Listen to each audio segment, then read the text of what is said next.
what got me into here onto the stage this morning is that I said to Dan the other day, well, who are you educating? Because most of the labor force in the tourism sector are not going to be leaders. In fact, most of them are going to be followers. And there's, in fact, in the labor force in Canada, within the tourism sector, there's only about 10% of the people that, in fact, have tourism education, have university education. The vast proportion have high school level education. And we can see that, in fact, compared with the overall economy, the representation of tourism jobs with tourism employees with degrees is, in fact, significantly less than all other parts of the labor force. And this isn't necessarily something that one wants to change, but it's definitely something that, in thinking about the university educational system, we need to be aware of.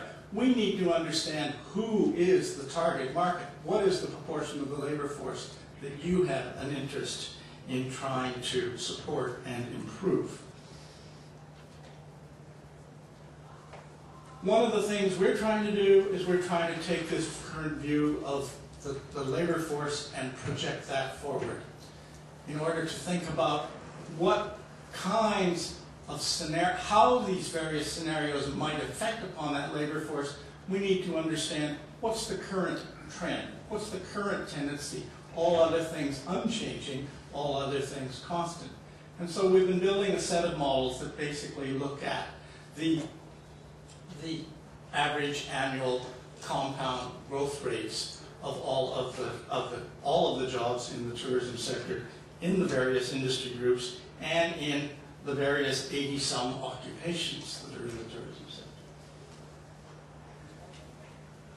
And this focal point of occupations, of which there's a very large number that we have identified in the major industry groups, and the print's probably too small for you to read them all, but the large number of them are not leaders.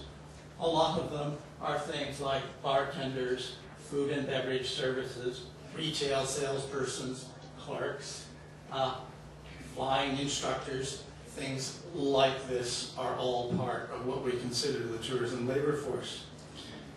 One of the things we've been doing is trying to develop, on the human resource development side in Canada, is trying to develop occupational standards. What are expectations for what qualified people would look like in each of these occupations?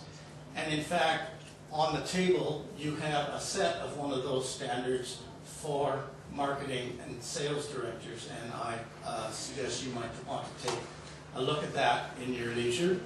That's the condensation of the collective wisdom of many of members of the Canadian tourism sector as to what they're looking for when they think about leaders within the marketing and sales groups in the Canadian tourism sector. So we're looking at trying to specify the occupational expectations in terms of education, in terms of experience, in terms of skills, in terms of attitudes, in terms of knowledge,